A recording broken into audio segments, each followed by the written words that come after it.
Okay. Good morning. Were you angry or frustrated during this pandemic and want to break free? Type me if this is you. Did you go out of town right away after the lockdown was lifted or during the Holy Week break? Type me if this is you. How many of you got their jobs back in the hotels, restaurants, airports, transportation? Type me if this is you. Oh, I think I'm one of those who have this lockdown fatigue at the ano, and 2 weeks, after my kids got their two vaccine shots, we immediately booked our first family out of town in Sual, Pangasinan. So how about you? Well, What's so far your we haven't been story? able to go out of town because of school commitment. So hopefully we'll be able to go out of town soon. Okay, so today we have six special guests from the tourism sector, the most affected industry by the pandemic. Let's ask them, is the Philippines ready for the revenge travelers? I am your host, Andrew De La Cruz, Special Projects Editor of the Business Mirror. And with me is my co-host, our Foreign Affairs reporter, Malu Talosig Bartolome. And you are watching the Business Mirror Coffee Club. Coffee Club. Yes. Okay, let's start the ball rolling. Okay, for those of you who are new to our online show, the Business Mirror Coffee Club delivers to you newsmakers and game changers to help Filipinos excel in their business, finance, work, and lifestyle. This morning, let's talk about revenge travel. The title for our episode today is The Philippines and Revenge Tourism. Are we ready? Yeah, are we ready? So before we start, let's start with our early bird live audience. Di ba? Meron agad tayong ibibigay. We'll be giving away free loot bags courtesy of Holiday Inn Makati. So all you have to do, ano gagawin, is answer this very simple question. Okay, are you ready? Type 1 in the chat box if you're ready. Are you ready? Hindi pa sila Okay. ready. Hindi sila ready. Or Oo. Ed, yep, put a line in our chat box so we can start. Um, Yan, so, okay na. Meron na pumasok. meron na? Ah, Ayan, thank you, thank you. Thank you for that. Sino yun? Net. Okay, and our Chinese, Japanese ba yun? Alvin, ready? Okay, si what do we Millet call yan in this Japanese. phenomenon? There is a huge increase in travel as it becomes safer and things open back up. Okay? Again, what is the name of this phenomenon? Wherein there is a huge increase in travel as it becomes safer and things open back up. So type in your answer in the chat box or in the comment section with the hashtag BM Revenge Tourism. Okay? So the first 10 who answered correctly with the right hashtag wins the loot bags. Okay? Courtesy of our Holiday Inn Makati sponsor. Okay? Okay. Ayan, nag-umpisa na. With the hashtag, Miss Net, hashtag Revenge BM Revenge Tourism with the hashtag. Ah, naka-flash na po sa screen our hashtag.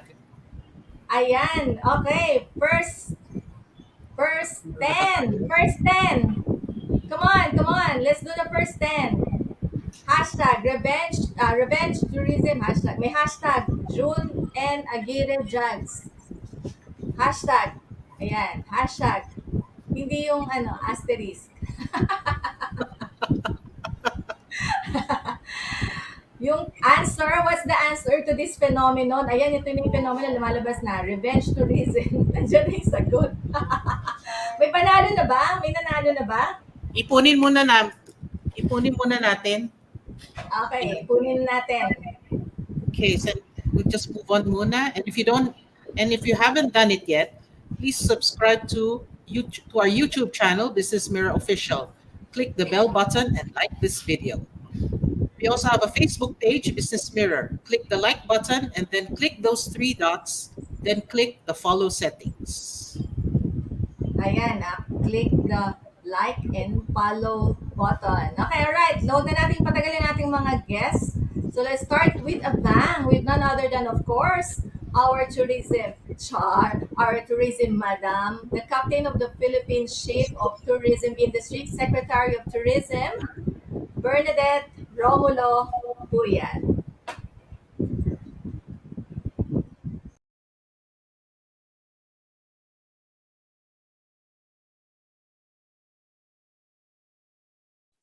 Good day, everyone. I am delighted to be here at the Coffee Club with you all. Thank you to the Business Mirror for inviting me to this forum on tourism, particularly on revenge travel, which is what everyone seems to be talking about these days.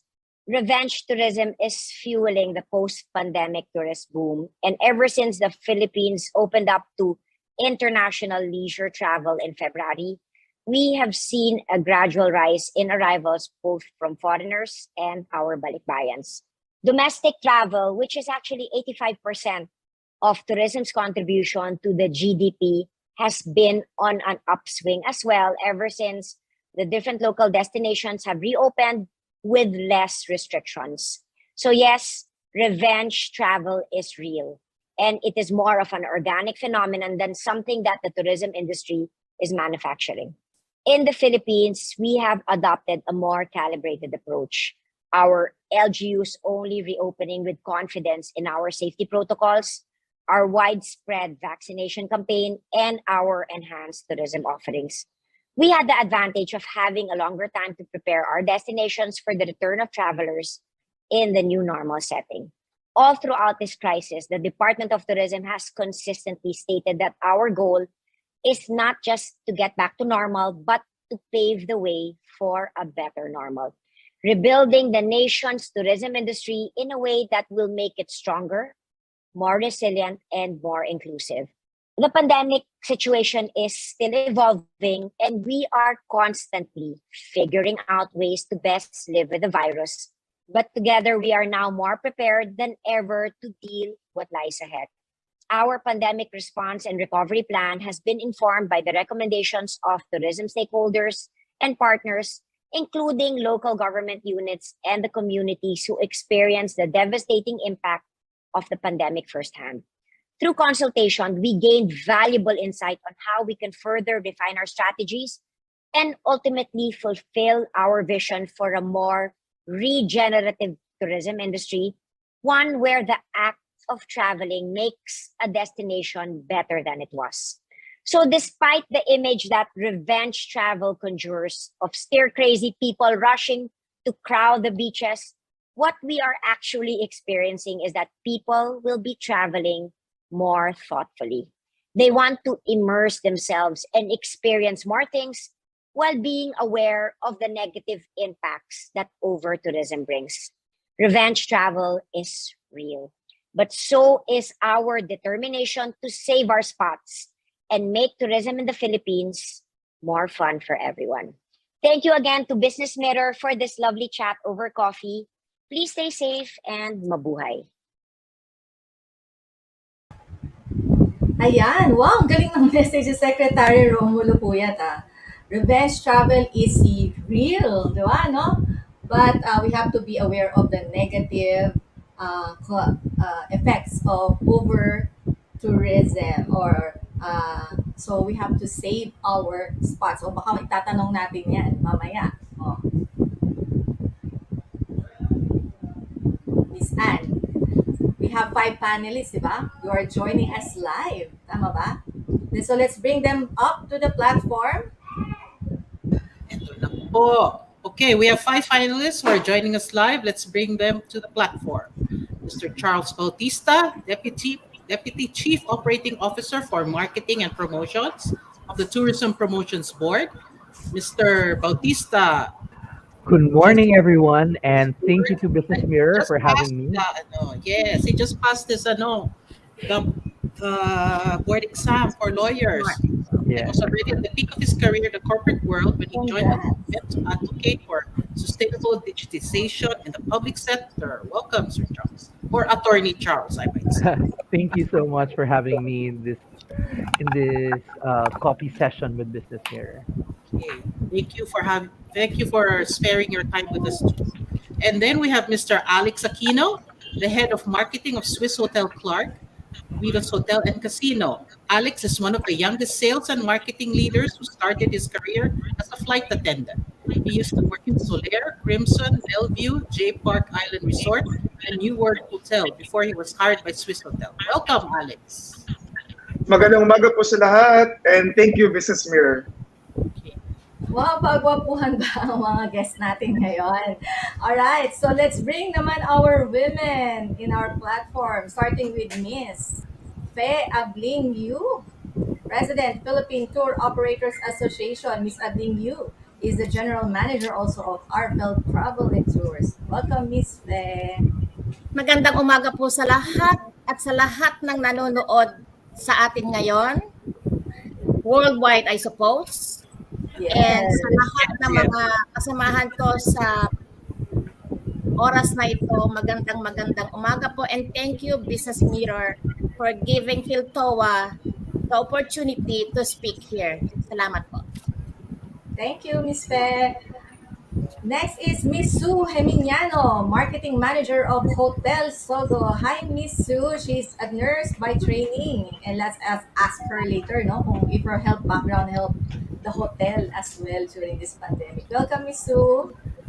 Hi, good day, everyone. Thank you for having us here. Thank you po. And last but not definitely not the least, Miss Margarita Fuentes Unsaya. Tama ba, Sayang ba, Miss Marge? Yes, Vice that's right. President for Sales and Marketing in Blue Water Resorts. So that includes Maribago, Blue Water in Cebu, Panglao Blue Water in Bohol, and Sumilon also in Cebu. May live ka pa ba? Ang dami mong ako.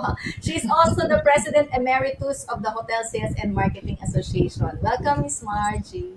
Yes, magandang umaga sa inyong lahat. Maayong hapon as we say in Cebu. Thank you for this opportunity and we hope that we can share some interesting perception and facts and how to go about revenge tourism. Okay, so let's start with Sir Charles Bautista. And can you give us a macro overview of what happened to the tourism sector during the first 2 years of the pandemic? And what is the Yeah. government doing to address the challenges of the sector? Thank you for that question. In terms of an overview of what really happened during the pandemic, there was no guidebook for any government or any business when the pandemic hit. Um, it was quite devastating, specifically for the tourism sector. We saw that there was 83% decrease in tourism receipts for the Philippines in 2020. Previously, in 2019, the demand for the Philippines in the world market was about 6.24 billion US dollars, and this dramatically decreased in 2020. So what the government has been doing is, first, we wanted to make sure that we were facilitating vaccinations across the different tourism industries, from our different frontliners in hotels, airlines, restaurants, to make sure that when we do reopen our borders, all our tourism workers are already vaccinated and prepared to welcome guests in the new normal. The second is, we made sure to visit all the different destinations to make sure that, one, they comply with health and safety protocols, and also at the same time, make see if they are ready to take in tourists or the amount of tourists that they used to have. And the next phase of what the government did was to make RT-PCR testing available for free or at a person, or subsidize a portion of their RT-PCR testing to really stimulate domestic tourism. Because if there was anything that saved the tourism industry in the Philippines during this entire pandemic, it was really our domestic tourists. Um, so right now we are making sure that we open our borders safely. So we have health and safety protocols uh, in line with the other departments of the government, and making sure that all our members and all our tourism facilities are up to date with these protocol. So right now we are very optimistic. We recently just concluded the World Travel and Tourism Global Summit here in the Philippines. Mhm. And if it's any indication, the Philippines is very much ready to welcome our international tourists and really expand our domestic tourism promotions. And also, it also signals to the global community that the Philippines isn't just ready for leisure tourists, but we're very much ready to become a strong MICE destination in this new normal. Okay, thank you. Thank you Thank for that. you. Thank you, Alex. So how about for the tours and operators, Miss Fe? Did the pandemic shake everyone's business? Well, I think absolutely. Prior to the pandemic, as what Tony Charles said, we really had a very good business, but suddenly everything stops.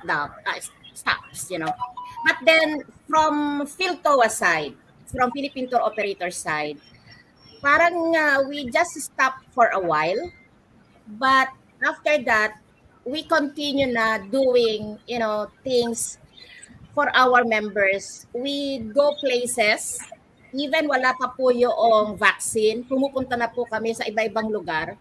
Ah,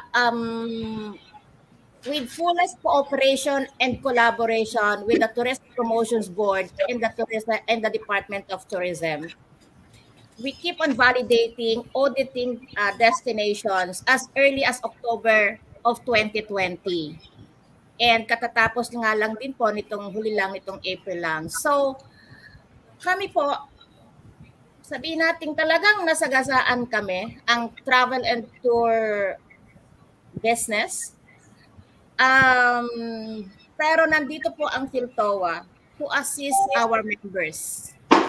Kung paano po sa pamamagitan ng mga pagde-develop ng mga bagong produkto, kasi nga po ang focus right now is domestic tourism. So nagde-develop po kami ng mga bagong destination, circuits among provinces para po makagawa kami ng iba-iba pang mapupuntahan. I think ito po yung isa sa mga naging magandang bunga ng pandemic na ito. Let's take it on a very positive side. Now we were able to discover Philippines. Marami pa po palang dapat puntahan sa ating bansa na, na dapat nating ipatronize na ngayon po ay ginagawa namin for now. And ito po kinakascade namin sa aming mga members, not only sa Philcoa, but to all other associations po na meron tayo dito sa Philippines.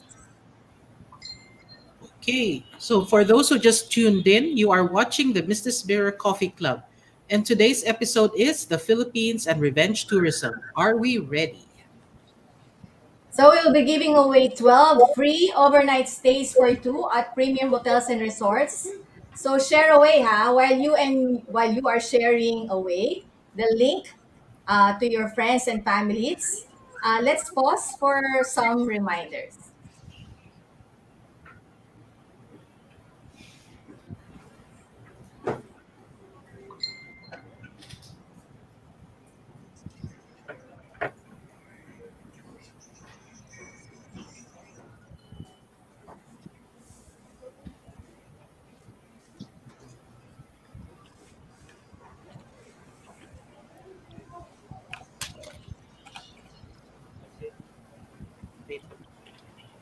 Okay, and we're back.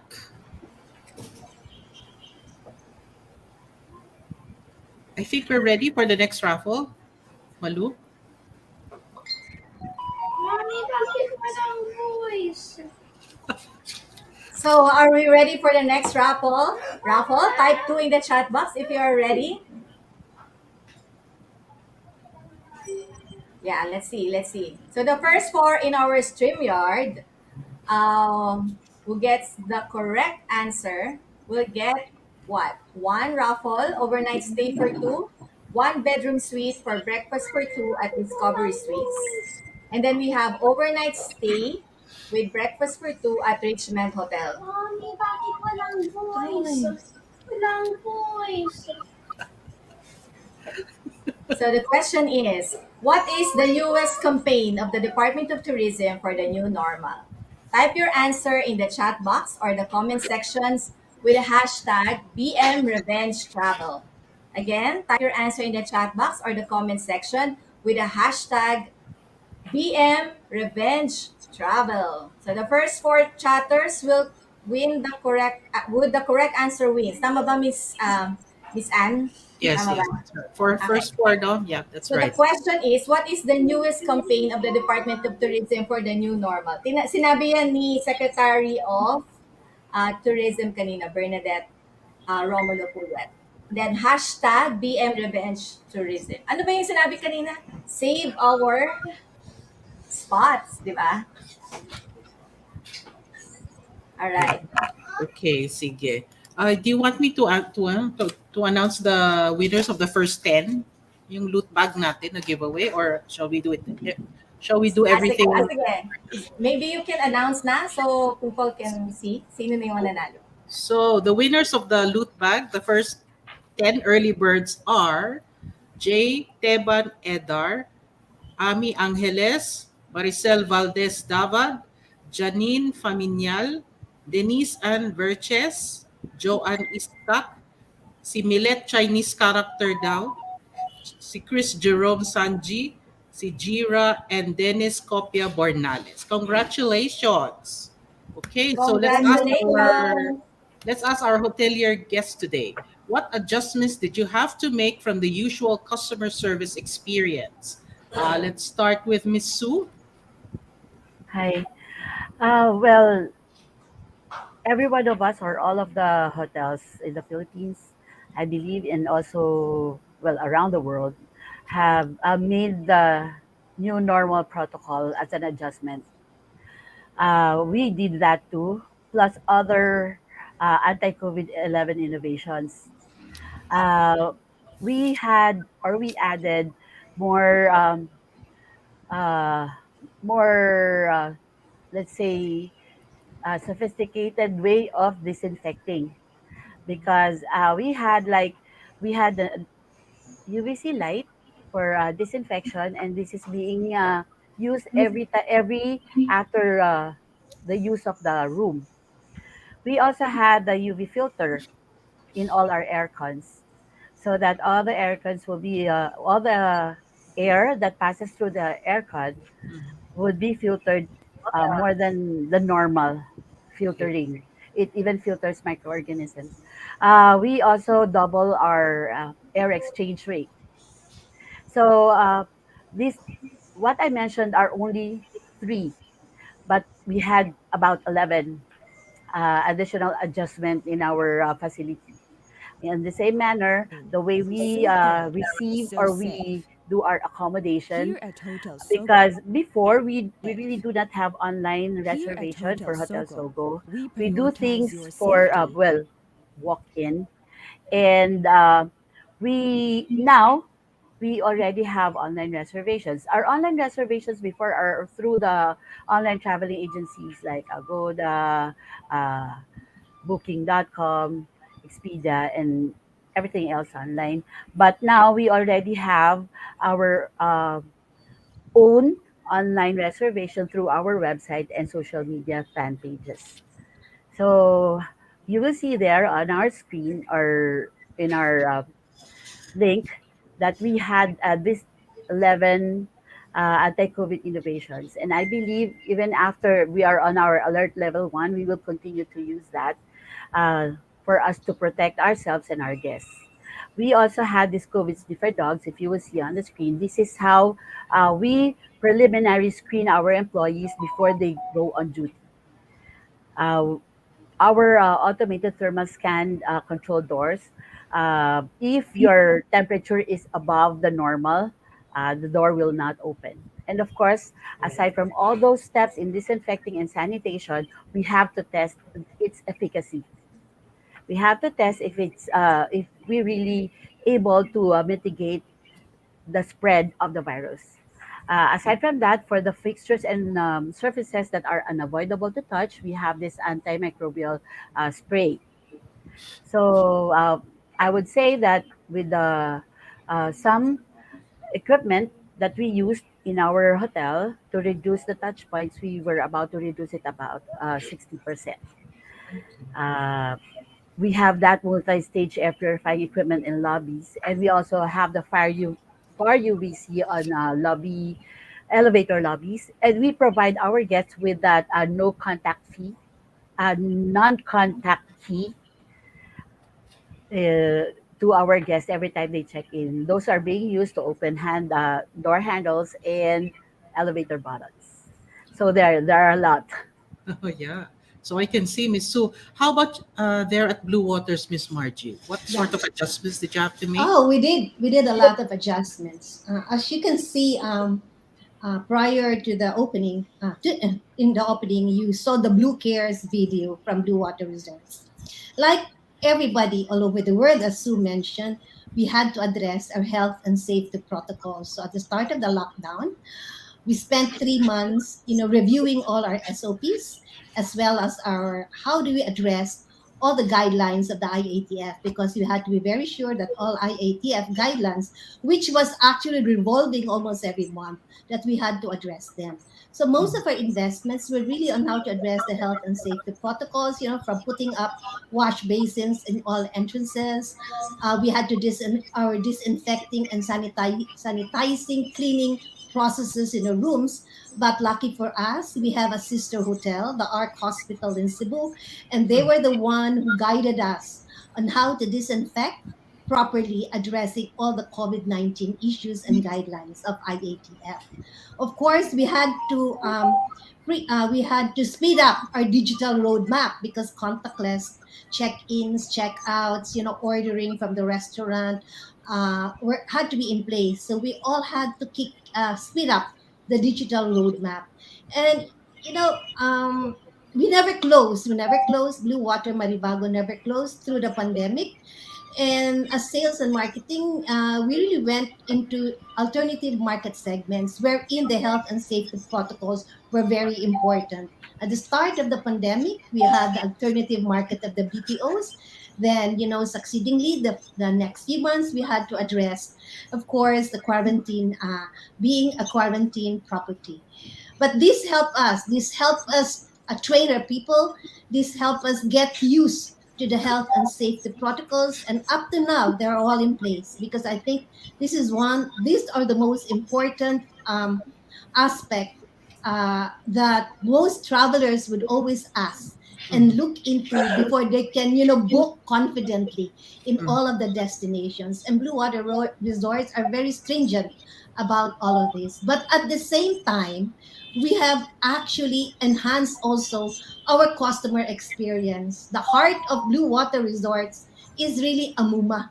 We pamper and we care for all of our guests. So we have not taken out that, the heart of it, Filipino hospitality. We have learned to teach our people to learn to smile with their eyes, diba? To be more personalized. We learned how to customize the needs of our guests. But during the first few months of the pandemic, with the highs and lows of the quarantine level, mhm. uh, we had to adjust our market segments. We had to cater to the local market. When Blue Water Resorts pre-pandemic was were catering 80% to foreign guests, we had to shift gear. We had to be more specific to our local market. And the Filipino as a traveler are more demanding and more picky about destinations and resorts that they will really book into. And we had to look closely into this. And this will be the norm. The new normal will always be about this. We have to provide them the experience, diba, of Filipino hospitality, but at the same time, be very stringent about health and safety protocols. Okay, thank you, Miss Margie. How about there in Clark, Alex? I understand Swiss Hotel was opened, what, in March? Tama ba? March na 2. Yes, we opened last March 1. However, Mhm. with our other property, with us Yes. Hotel and Casino, which is also operating during the pandemic and never closed, we were very resilient, adaptive to the needs of our customers. Like Miss Margie told us earlier, na ang Mhm. Filipinos really demanding. Yeah. However, more than that, they're also looking for value for money. They're also very price conscious. So we have to really adapt and gear towards what they really need. We always ask ourselves na every time we talk about it na ourselves is the target market during this situation. So whatever we need, that's what we also been addressing sa operations. And like what Charles also mentioned earlier, there's no perfect guidebook. All you Mhm. have to do is be resilient, adaptive, and constantly change to what the customer needs. Right. More than that, more than the guests, you also need to make your staff and heart of the house, which we call her heartist at Seasonal Clark, to we need to let them feel safe and comfortable also and confident to say that the workplace or the working environment is also safe for them and for the guests. So it goes hand in hand. If our staff would say, yes, we feel safe, then they could also make our guests feel safe. Okay. How was the Holy Week experience for you there? All roads led to north. I heard. Diba? Tama ba, Alex? It was It really was really traffic. It was really traffic during Holy Week because I was moving around also. I went home to Manila and then I saw cars from Clark all the way up to, ay, down to Balintawak na sobrang haba ng traffic. And then during the Holy Week, what's nice with us is we really prepared because we know that people will really go out because of the revenge traveling, that what they say. So Mhm. 2 weeks or I think a month before the Holy Week, we've been preparing our operations, our restaurants, and then also our safety protocols because we always say that yes, traveling is already okay. However, we have to follow safety guidelines. We're still on alert level one. And the number one priority, apart from giving a comfortable and enjoyable stay, is we need to make them feel safe in both our hotels in Widas and here at Swiss Hotel. Right. Okay. How about there, Miss Margie? Dun sa ano? Oh, frenetic. That was really revenge travel. All of our resorts were running 95 to 100% occupancy. So you can just imagine operations, right? With a back to back check in, check out. Oh, but as Alex said, we came prepared. We knew that we had advanced bookings. We had already a week before Holy Week.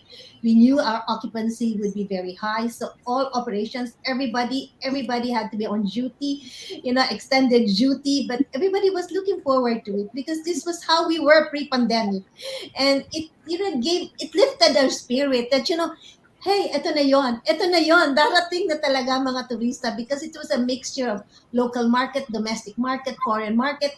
And it gave us really a good feel. But as Alex mentioned, we Mm. still had to implement our health and safety protocols.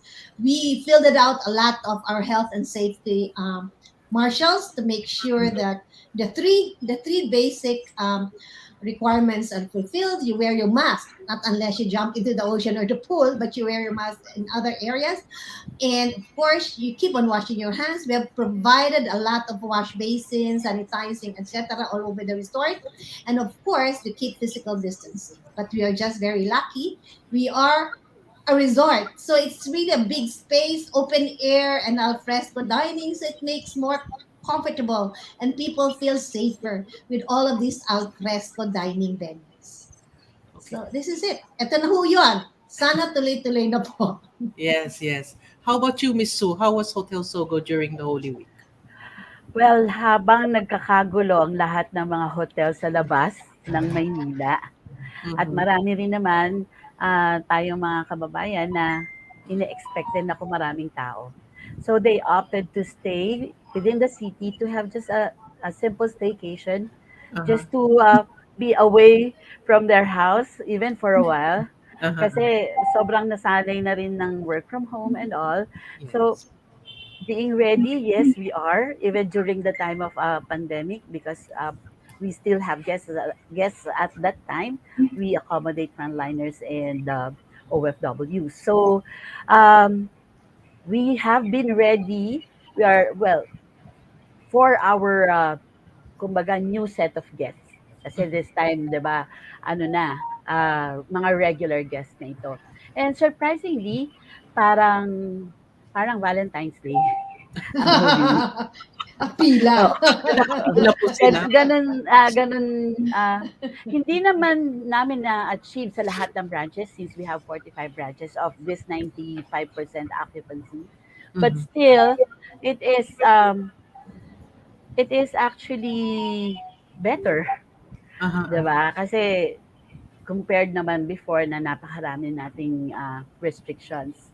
And just to be quite honest, even before the pandemic, the pre-pandemic, during holidays or during Holy Week, this is also some of our days that we have so many guests because the people who goes alay lakad or who goes to do their pilgrim within the city or yung mga maaga kinabukasan aalis flying to their reservation in other parts of the Philippines, sa Hotel Cebu sila nagstay. Mhm. So, parang naging old normal. O- Ganon, yung time ng Holy Week. Okay. Sige. I have, if it's okay, I'll just ask a few questions from our audience. I got a message from Miss Stella Arnaldo. She's our reporter who covers the tourism beat. For us to gauge truth in revenge travel, the situation has to be consistent. After Holy Week, how are hotel and resort occupancies now? Madami pa din ba? Madami pa din tao ngayon? O, parang hirap ako magbuka. Madami pa rin po. Um, Madami pa rin. sobrang This is, dami, yeah, summer especially months on po. weekend. Yeah. These are summer months. Aha. And summer months, would always be traditionally very high in occupancy, not only for leisure staycation, but also for MICE and Aha. social events. You will see a lot of people getting married. You will see a lot of companies having their team building activities and a lot of staycation guests as well. So when we used to have problems on weekdays, now it's really a sustainable occupancy all Aha. days long of the month. We hope this will continue until May, and we're looking forward for June that our international market will start kicking in to fill up what little gaps there will be uh, between the domestic market and the local market. So we are positive that there is really some light in this taking if we will not consider any keeping fingers crossed any surges after election. Okay. Is that true, Miss Faye? If With I may you, add ano? also, Sorry. Go ahead, Alex. Sorry. sorry, if I may add also, of Go course, ahead. bakasyon ng mga kids. So Uh-huh. most Right. often, or like parents are booking during weekends. They plan really their trips and their weekend getaways very thoughtfully. Parang ngayon is thoughtful travel, not just Yes, to true. travel, but they really thought of it. Well planned because of the safety protocols and things that they have to do, and they have to maximize in certain destinations. So that's what I just want to add. Yes, that's Okay. very true. Thank you. I just wanted to ask Miss Faye, is this ano, tama po ba na marami pa rin nagbo-book ng mga tours ngayon? Ngayong panahon na to? Well, allow me to take off muna doon sa Holy Week, you know. Opo. I think yung revenge tourism, which is our topic of discussion for today, talagang na-feel yun during the Holy Week. Mhm. Kasi nung Holy Week, Miss Mars, Alex, will agree with me na yung presyo ng mga accommodations, even airfare, sobrang ang tataas. But just the same, lahat yon may takers. Walang parang ngayon kasi parang wala nang presyong pinag-uusapan. Everybody wants to get out from their houses. At ang Aha. maganda pa kasi ngayon, dati kasi parang nanay tatay lang. Ngayon multi-generation ang nangyayari, ruan. So, Mhm, parang mhm. lahat isasama sa Opo. bakasyon. At Ah. saka ngayon, ibang klase din kasi parang noon, pag pumunta sila sa isang destination, sa isang beach resort, yun lang, swimming lang. Ngayon, hindi may patim pa sila, magbi-beach magdi-dinner sa beachfront. May Mhm. mga ganon pa sila. I think that is part of the revenge tourism. Um, they care less how much is the airfare, they care less how much is the accommodation. I mean, alam ni Alex yan, alam ni Margie yan na talagang iba. Ngayon, as far as, after the Holy Week, ano na ba yung scenario? Mhm. Speaking from my own company, dire-diretso na po ito kasi marami na rin kaming inquiries.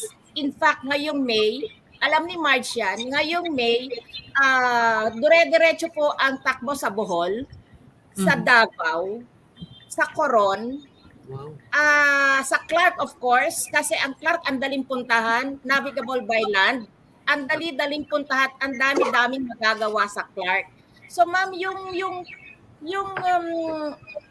booking, regardless of what will happen, na yung mga sinasabi ng iba, parang hindi na po yon, that will not stop us from moving forward to accept more, especially yung sinabi ni Attorney Charles kanina, yung MICE. Kasi po, ang MICE talaga ang lifeblood siguro Buhay ng ngayon, right?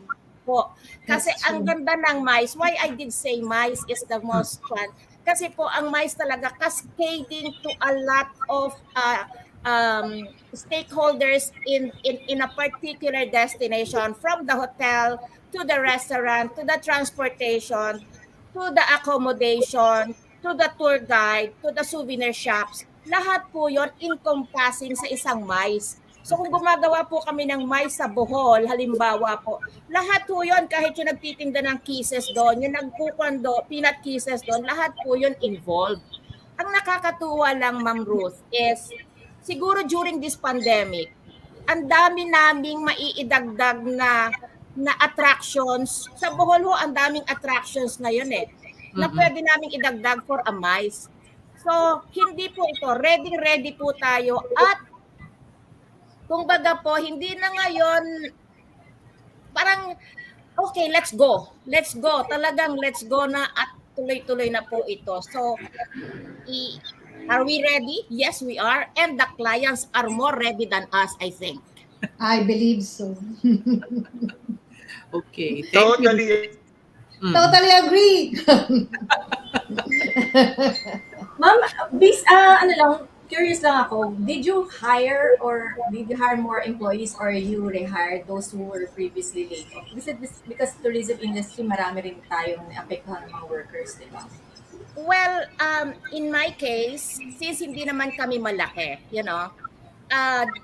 during the pandemic, I did not retrench any of my staff, but I allowed them to work somewhere where there is an opportunity. Because let's face it, and let's be honest about it, hindi ko naman sila talaga kaya. And I think I'm speaking not only for myself, but for the rest of the tour operators, travel agency, and even hotels for that matter.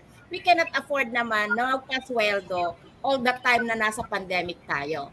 But now that but yun kasi kahit I allow them to work, they are not resigned. I'm still paying for their mga government obligations. But now that we are slowly coming back and roaring very well for the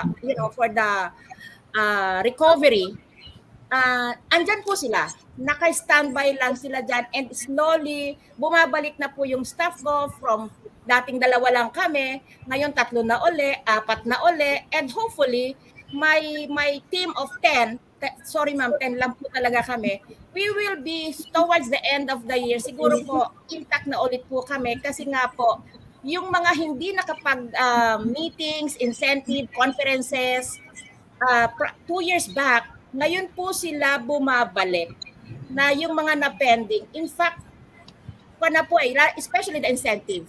Yes. Parang, okay, hindi naman tayo gumastos ng 2 taon.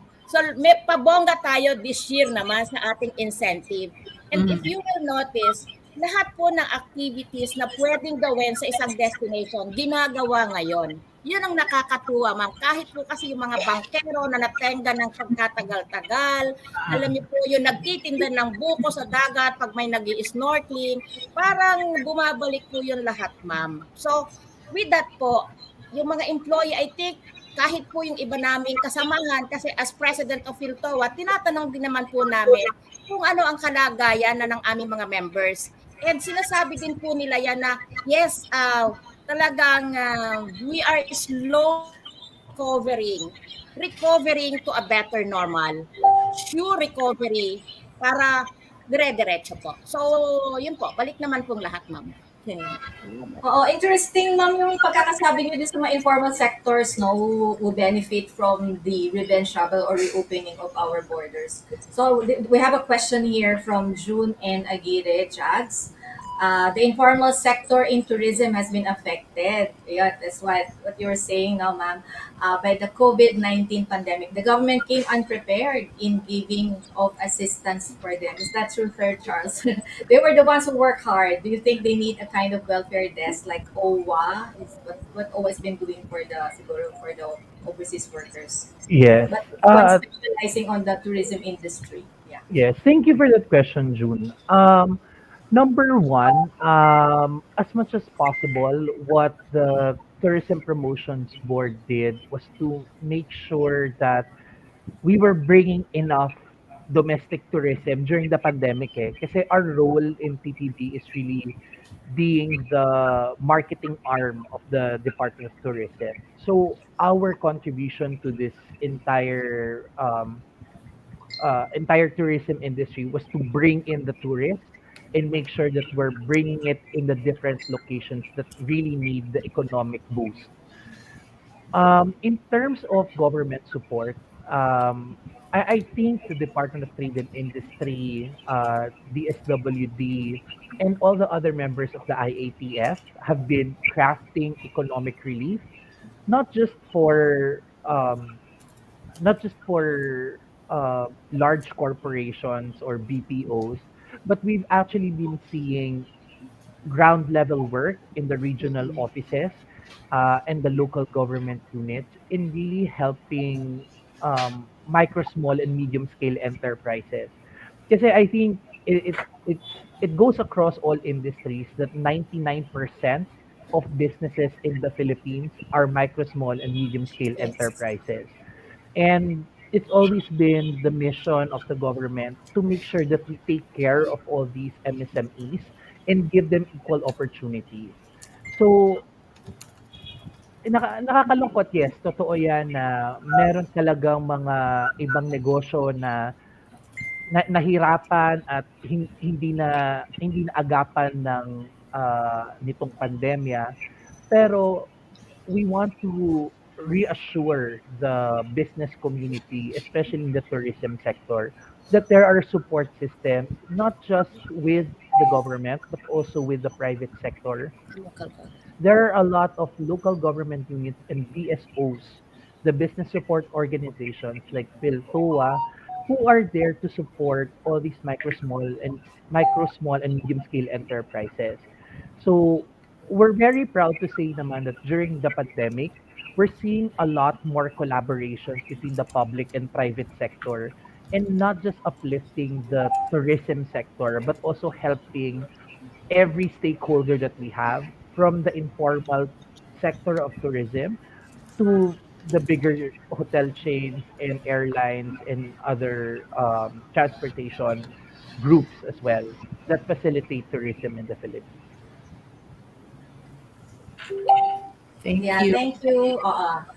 Thank you for that. What about our hoteliers here? Magkano yung ginastos nyo din sa mga PPEs and other health related collatillion? Di ba mahal? Nagmahal ba? Yeah, and it's it's a continuing expense. It's a continuing expense. It does not stop. It will always continue. So this is actually one of the major expenses that has been inputted in the capex of all. I'm sure of all hotels and resorts. Tapos wala pa yan dun sa ano nyo, dun sa binibigay ninyong packages. Kasi mukhang marami pa kayong mga discounts, no? Tsaka mga... Yeah, you know what? This is the best time to travel. You have to Yes. grab it now. All hotels and resorts are doing promotional packages. We also would like to encourage more of our kababayans to travel.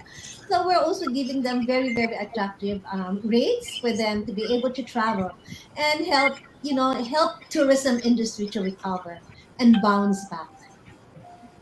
And Malu, just to add to that question, because the Tourism Promotions Board, the Department of Tourism, does understand. We do understand that these health measures do take out certain capital from the tourism sector. So actually, at the start of the pandemic, you'll see that DOT and PPB really distributing at least to minimize man lang the cost for the Mhm. hotels and restaurants. So we were giving away PPEs, masks, alcohol, and then as well as we're actually we've been talking to a lot of other private organizations to help out the tourism sector kasi it's also an advertising opportunity for them. Kasi yung mask, pwede nilagyan yung logo and people wear it everywhere. It's literally like a bus ad where, you can see the branding all over. So these particular opportunities for helping link up with the tourism sector so that it minimizes the capital expense of the different tourism agent or tourism stakeholders. And to think pa digitization pa sila, no, Sir Charles, Correct. Yes. no? You're Correct. an Mm. expert on that. Oo, so may cost din yun. So, ang laki ng cost nitong pandemic sa ano. So, anyways, it's 11:12. If you just tuned in, you are watching the Business Mirror Coffee Club. So let's ask our panelists here what are the general spending behavior. Nakwento ni Alex kanina to eh. May maraming mga talagang wala. Tsaka ni Miss Fed. Wala nang ano, magkano. Punta na lang. Ariba-ariba. Tama ba? So who are those who are splurging, who are skimping? But before you answer this, we will have another raffle. Okay lang ba sa inyo? Marami kasi gusto magbigay ng free giveaway, ng giveaways. Okay, Miss Anne? Will have four, right, Miss Anne? Yes, yung for the second question that you asked, tama ba? That we have four. For yung etong second question. Alright, sinong winners natin doon? Wait, yeah, I just looked for my list. Okay. And the winners are Jenica Kaube, Vines, Vines ba? Venus, Carmela, Ami Angeles, and Tet Tatay. Yun. Congratulations to Wow, the four. congratulations! Okay, paki-PM na lang ang Business Mirror Facebook page. Yes. Claim to advise us where we're going to send no your prizes. Okay, for our next batch, type 3 in the chat box if you're ready. Type 3. 3. Are we ready? Grabe, ang dami na pimigay, no? 3. Okay, thank you, Dennis. Alright, for first four ulit, first four in our StreamYard screen, we will answer the question correctly. One raffle, overnight stay with breakfast for two at Kingsport Hotel. Okay, one yon. And then another one, overnight stay again with breakfast for two at Savoy Mactan. And then another one, buffet lunch or dinner for two at Okada, Manila. Pwede ba ako sumali dito? Okay, and then the Pali din. number four, fourth raffle, Pwede to. overnight stay with breakfast at Okada, Manila. Pwede ba ako sumali dito? Okay, Tama the tayo dyan, question ma'am. is, again, ulitin Parang natin. What is the newest campaign of the Department of Tourism for the new normal? Type your answer in the chat box or comment section with the hashtag BM Revenge Tourism. Again, what is the newest campaign of Department of Tourism for the new normal with hashtag BM Revenge Tourism. Okay. So, sino yung first four will win these four raffle prizes. Congratulations! Ayan. Announce natin mamaya. Let's go back. Ano yung general attitude ng ating mga customers with the easing of the COVID travel? Ariba-ariba ba? Who are splurging? Who are skimping? Have you noticed any changes in terms of their preferences? Like, do they want more open air rooms? Do they want everyone to be vaccinated? What about their online booking? Do they want contactless payment, etc.?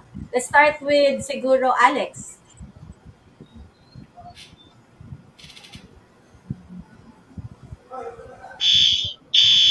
Like what I've said earlier, people are really conscious on what they like to do in terms of their travel. Um, yung thoughtful travel nga, value for money. So they want to maximize. I think most people, especially on revenge travel, are really splurging. It's more of like they like to get the value of what they're spending in a certain destination in a on a travel plan.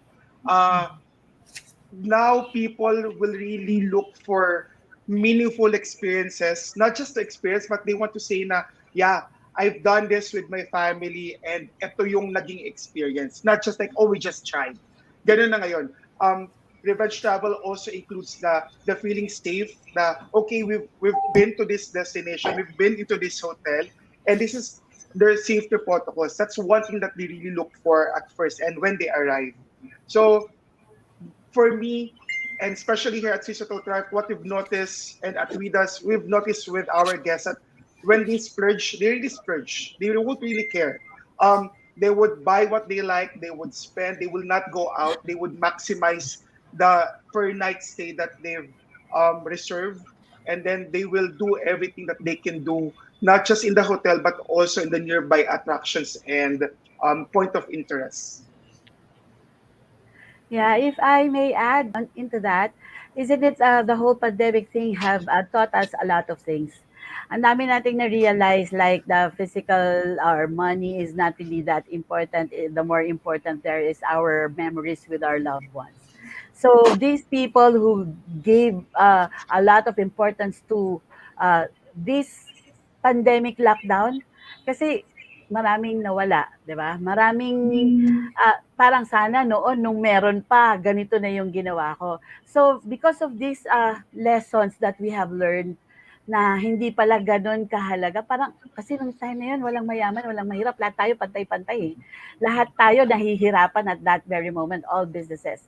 So when we realized that and we felt the importance of the non-tangible things, which is saying I love you to your family, giving presents, ito na yung pinaka, ano nila eh, parang gift to their family to bring them out and travel, 'di ba? So they, in a way, for those people who are able, did not care anymore how much they will be earning or how much they are saving. Kasi gusto nila maibigay kung ano magpapasaya sa mahal nila sa buhay.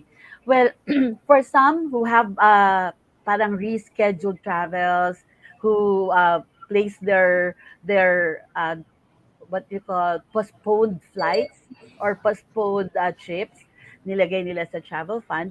Tapos yun, eh, meron na silang naitabing budget para dun sa travel na yon before. So, nag-splurge sila ngayon para dun sa mga ibang bagay na kunyari, kung yung travel nila hindi kasama yung tourist spots and all, sinasama na nila. So, I believe majority is splurging than of sa nagtitipid. For those who are nagtitipid, they still did something eh para lumabas, para ma-enjoy nila, though may konting pagtitipid. Because for those people who realize yung lesson naman na na-learn nila is save something for rainy days, ika nga. Kasi nga, before pandemic, waldas, during pandemic lockdown, nawala ng work yung iba, wala silang mahugot. So, depende dun sa naging lesson na naibigay during pandemic. Yun yung naging revenge nila afterwards. So, that's it. Oo, grabe nga yung revenge na nakakatuwa yung talagang term na yun. Revenge. So parang, sige, labas-labas na ng money, ano lang, swipe lang ng swipe o kaya Gcash na lang ng Gcash. Correct. Oo. And Oo. Miss Malu, if I can also add, Yes, sir. kasi when we were studying the whole concept of revenge tourism, we are looking at what is revenge, 'di ba? Revenge is a motivation based on motivation to fight back based on a deprivation of a right or a deprivation of a certain liberty that you had. So when we're looking at the entire concept of revenge tourism, what were the rights or liberties that were taken away? So number one, we saw that people parang had a craving for a sense of community, number one. Kasi dati, because of mice in particular, they get to see their peers, their colleagues from all over the world, mga different industry stakeholders. We saw that a lot of people, secondly, were looking for new experiences. A lot of people consider travel as an educational experience, and parang whenever they go around rediscovering new food, new cultures, learning about their history, their heritage, very important to them. And the third that we saw was that people were deprived of seeing their families. Especially in the Philippines, our balikbayan market is very, very strong.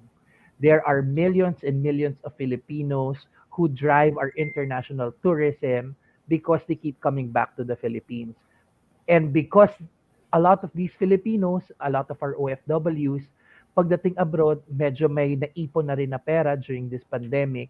When they come back here, as mentioned nga earlier, hindi na dati mom, dad, and the children. Ngayon buong barangay na yung isasama nila because malaki na yung naipon nila and they want to make sure that when they do visit, they maximize the opportunity of being with their family. Kasi if there's another thing that was deprived for a lot of Filipinos was being able to say goodbye. Ngayon kasi there were during the pandemic, we saw that a lot of people, we lost a lot of loved ones and friends, and we weren't able to attend their wakes. We weren't able to attend their funerals. We weren't able to say goodbye to them in the hospital. So these experiences are very important to them to be able to bond, say, alam mo yun, treasure the memories while they are still here and be able to say I love you as much as possible, whether it's in the form of some people kasi depending on their love language, it can be in a form of travel, feeding them, experiencing new things with them. So these are the important psychology uh, behind this revenge tourism. And these are the key trends that we're seeing as well when it comes to the tourist behaviors that we're uh, seeing across the Philippines. Okay, Tama. so I think we're down to our last question, but before we ask that, no, we ask you about yung fearless forecast niyo for tourism industry. But before we ask that, we'll have our raffle. Sino, may nanalo na dun sa last raffle natin? Miss Anne. Wala pa. Okay, so our fourth raffle. Okay, let's start Yes, our fourth winners raffle. too. Type in the chat box 4 if you're ready. Last na to. Okay? 4. All right. So we're going to have our raffle. Sir Ed, let me know. Miss Ann, tama ba? We're going to raffle na lang. Those who put in the hashtag, everyone who put in the hashtag, who type in the hashtag BM Yeah, Revenge Tourism. yeah. Okay? Okay, everyone who type in there will be eligible for this online raffle.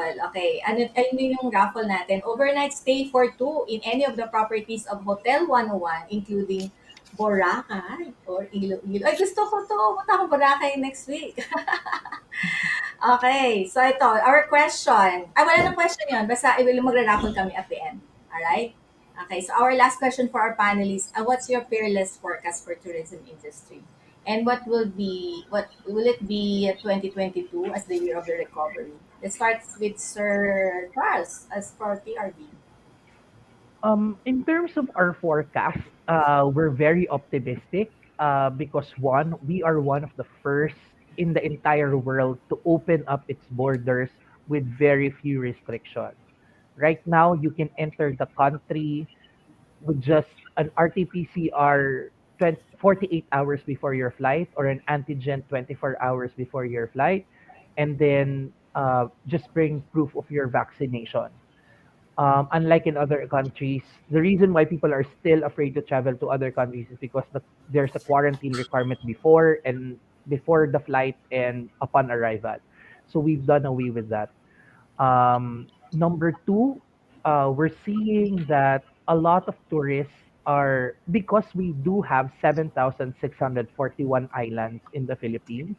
We are seeing that there's a demand, especially in the international market, for more curated and more bespoke experiences. So we're able to really push our international tourists to the more than usual destinations. So we're seeing a lot of interest in areas like Camiguin.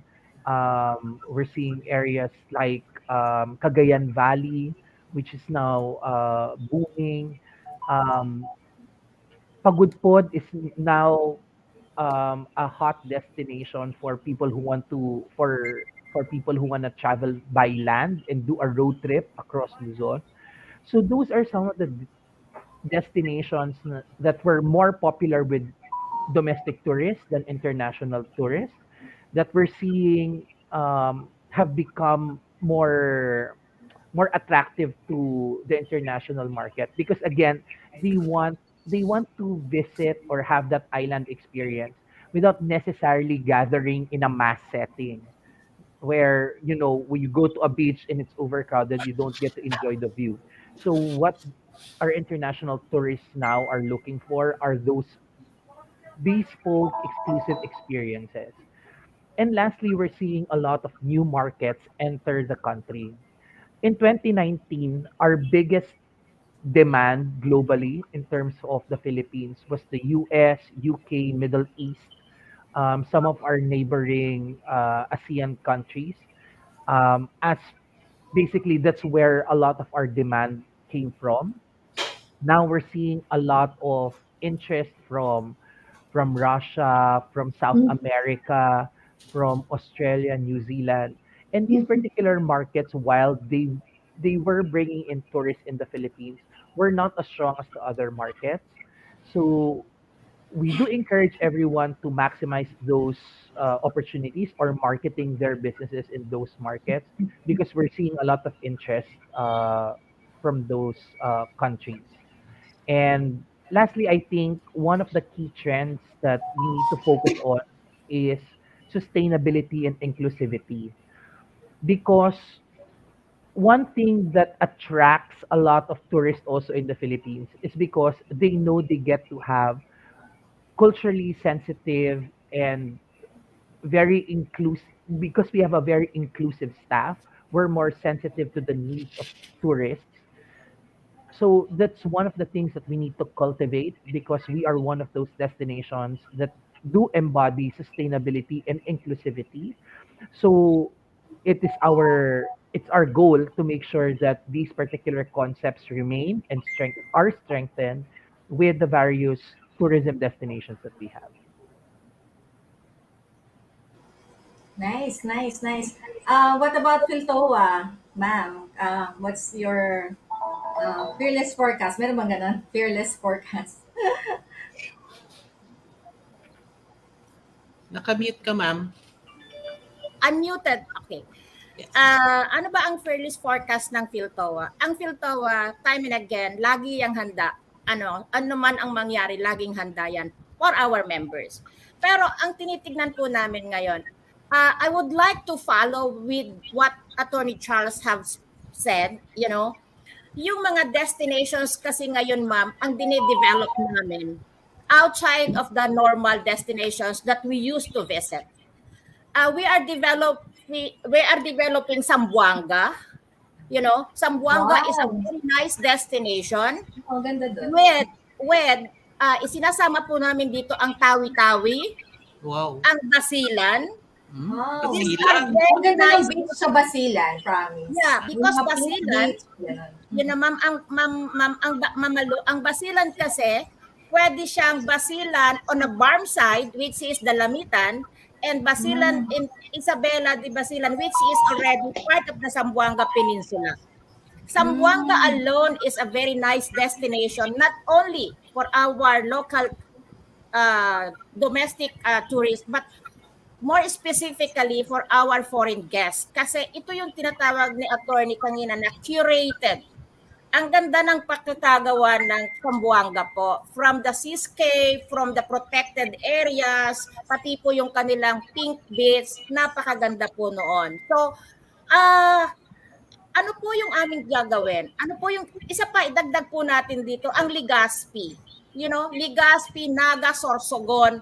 Ito po yung mga ito po yung mga destinations na hindi natin basta-basta napupuntahan kasi parang wala namang magagawa. Pero hindi po yun totoo. Ang dami pong magagawa. If you want an adventure tourism, nasa Legazpi po yun pong ating ATV. And ang nakakatuwa po, speaking of MICE, Attorney Charles, alam natin yan, they just opened a new Sorsogon Convention Center. So napakalaki, napakaganda. Now, ano pa po ang gagawin ng No, Philto? while watching, tapos Opo, when watching, ito po, gusto ko pong i-share sa inyo. Yung pong sinasabi natin kanina, yung pong mga marginalized, nakakatuwa pong sabihin sa inyo na yung pong mga whale shark interactors, yun pong nag-watch ng mga nakakatuwa pong nakikita nila na ng mga turista na po ulit na bumabalik, na ibig sabihin, nabubuhayan po sila ng loob na ito na po ulit ang turismo. Ano pa po ang paghahandang ginagawa ng PhilTowa? Kami po ay may gagawing Philippine Travel Mart. Malakas loob. Hindi naman po talaga kami huminto, Ma'am Ruth. Noong pong 2020, idinaos na rin po ito kahit isang hall lang po sa SMX, sa Mega Mall. And then 2021 po, idinaos din po namin ito sa SMX. Kasi po ito ay sa pakikipagtulungan din ng Tourism Promotions Board at saka po ng Department of Tourism, because this is an institutionalized travel mart. Mhm. Now, this year po, we will make it like, sabihin na natin, pumasok po dito yung revenge tourism. We will be, sana po, maging bolder, braver ang PhilTowa, because we will be having it on September 30 to October 2 at SMX Mall of Asia, Hall 1 to 4. So inaanyayahan ko po na tulungan niyo po ang PhilTowa, sina Ma'am Sue, of course si Alex, si Ma'am Marge, lagi naman yang nandyan kasama namin, lagi namin kaantabayan. Ito po yung siguro ang aming fairness forecast na maiitulong po namin para sa pag-angat at pagbabalik ng turismo the bravest way. So, yun lang po muna, and maraming salamat po. Wow, saan yung PhilTowa Philmart? Travel Mart? Sumoa. It's held at SMX SNX? Convention Center on Moa. September 30 to October 2, halls 1 to 4 months. At gusto ko pong idagdag din na Yes, ma'am. sa isa pa ho naming pamamaraan na matulungan namin ang mga kulig namin, we will be having a B2B, a business-to-business event on June 2 to 3 in one of the hotels po natin, partner hotels natin dito, Savoy, Manila. This is strictly a B2B by appointment. Sellers are all hotels, resorts, tour operators from different destinations, and the buyers are kami pong mga tour operators.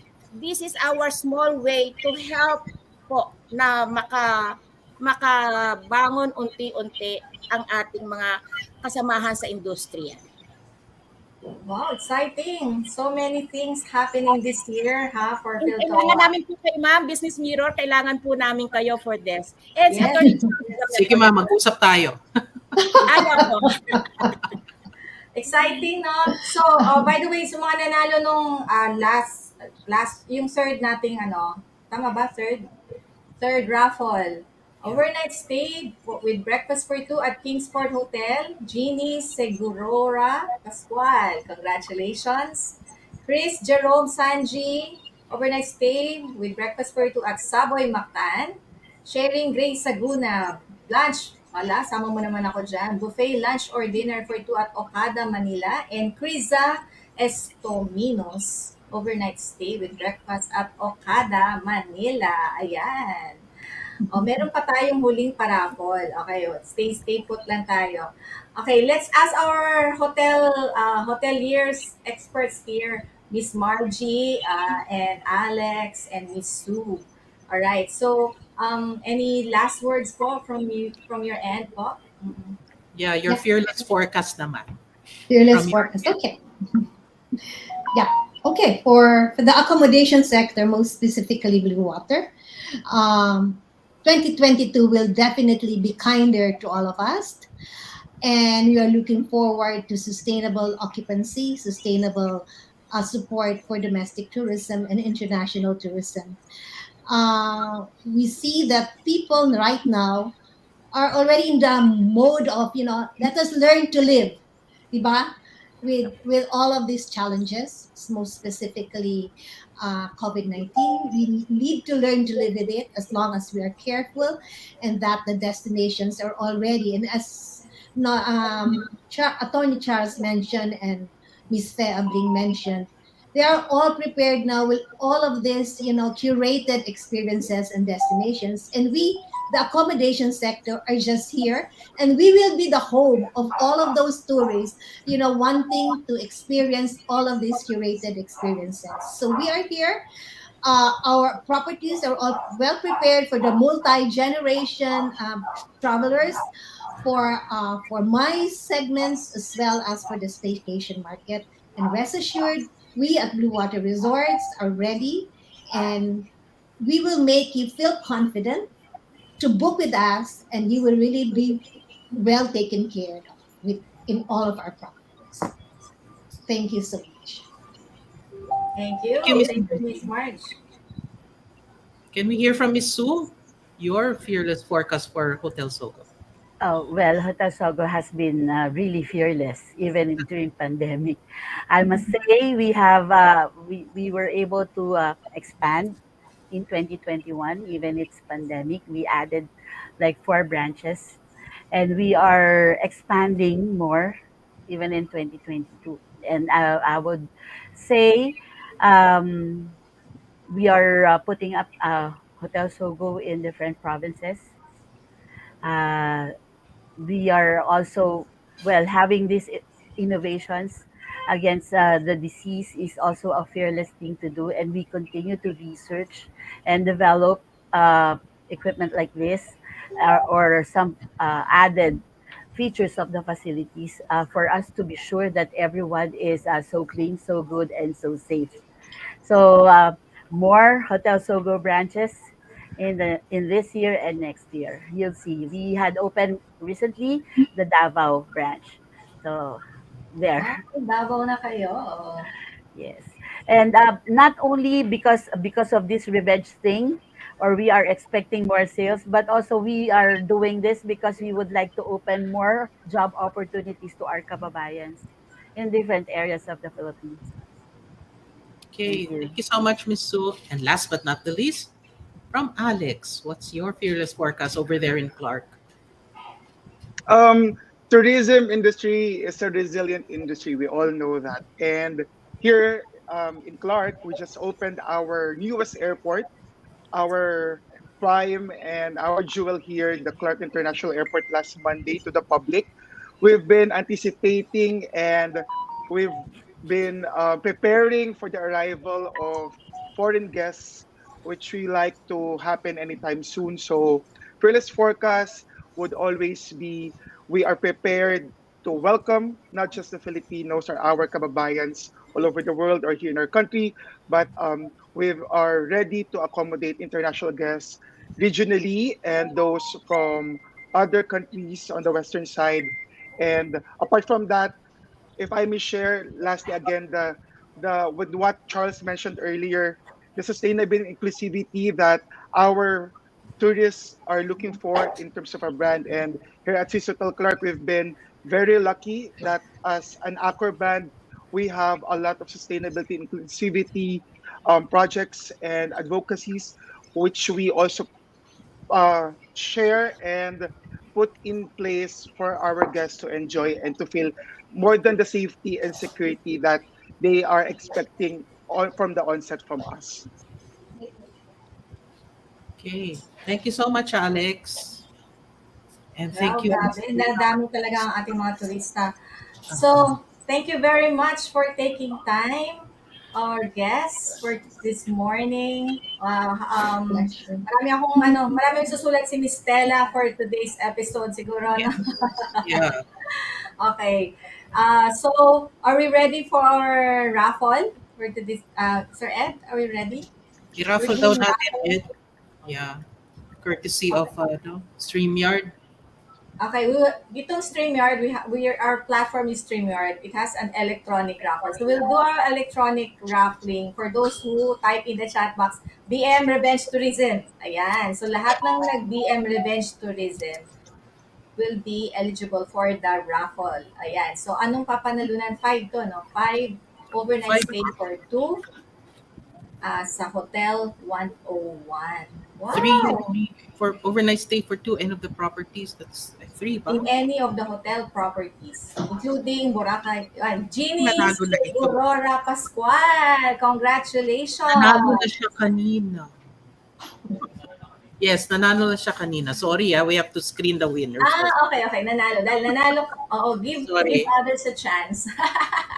Pero maganda yan yung nanalo niya kanina. Maganda rin yun. Oo, baka dumami ng ano natin.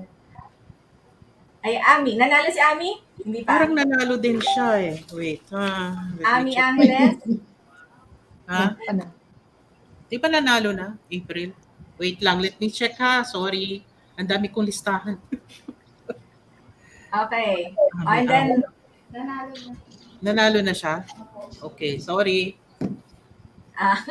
ibig sabihin marami kayong hashtag. Kaya Marami silang comments. Marami kayong comment. Jack, Samantha Nicole. Ito bago. Bago to? Yep, bago yan. Okay, congratulations Samantha Nicole Gonzaga. Ayan. Winner of Hotel 101, overnight stay for 2. She's our first, no? Isa pa. First. Net Muescan? Wala pa siya. Okay. Okay. Nanalo siya?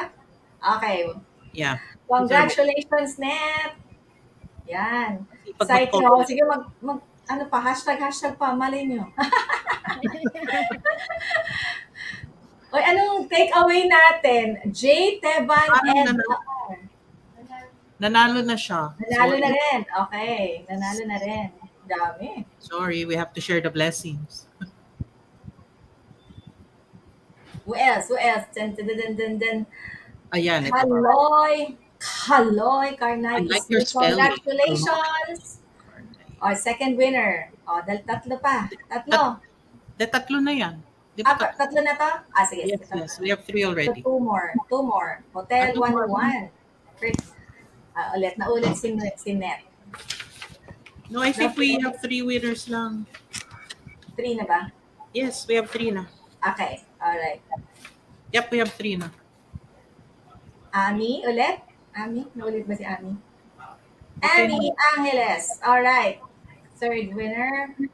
Fourth Yeah, I winner. think we're okay na. We're good?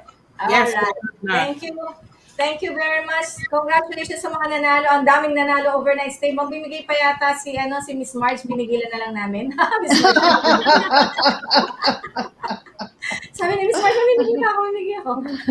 Tayo na lang daw yung pupunta doon. Itong team. Kayo na lang Ito. lahat. Okay. Blow out ni Marge kay Attorney Charles. Pupunta tayo sa Sumilon. Halika na, tayong lahat. Naman. Sumilon in Cebu? Yeah, in Oslo. Down In south Oslo. Cebu. Yeah. In Oslo? Wow! Maganda yung property na yon. Oo, Sobrang talaga. ganda. Sige, just tell me when. Schedule na. 1, 2, 3, 4, 5, 6. Plus si Marge, 7. Oh. Ito na yan. Lucky 7. Lucky 7. Lucky 7 attorney. Thank you so much. That concludes our presentation. Thank you very much, our dear panelists, for taking time to discuss this with us. Hopefully, our viewers enjoyed listening to your stories and hopefully be inspired to take action to reboot with the good things revenge tourism has to offer. And to our audience, thank you very much for joining us. What's your main takeaway? Kahit na after this program, you can type in the chat box what's your main takeaway from this webinar. And thank you very much for taking time. If you find our episode very helpful, kindly share it also to your families and friends, especially in the tourism sector. So it means so much to us here at the Business Mirror, so we can continue to do with this program and bring more value to your work, to your business, and to your life and family. Thank you again. We'll try to come up with a post later on with the no, the list of our winners para hindi tayo Okay, yeah. mag-ano. Okay? Again, please hit like, subscribe, and follow the Business Mirror FB page and YT channels. The links are also in the description below. This has been the Business Mirror Coffee Club. I'm Anne Ruth de la Cruz and my partner here, Malu Talosig Bartolome. Till next time, have a pleasant day, everyone. See you again soon. Thank you. Thank you. Bye. Thank you all. Thank you, Thank you Alex. all. Have a great Food week ahead. wisely. Thank you. Food Hope to see you wisely. again. Marge. Thank Bye. you. Bye. And Sir Ed. Congratulations again, Bye. Attorney Charles.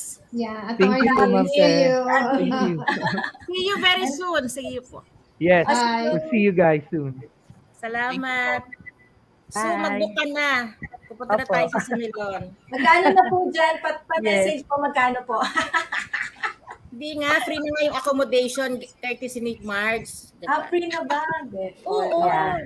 Very generous si Marge. I mean, in any property. But Sumilon, the one in Oslo is high-end dyan. Maganda yung property na yun. Very nice property. Nice, Thank you po sa nice. inyo. Thank you po. Gusto mo, imbitahin kita online. Ay, sumali ka ng PTM, please. Yes po. Give my email address dun sa chat box. You can copy it po and send na lang po yung proposal letter. Actually, hindi. Nasulat ko na kanina pa. Ay, okay.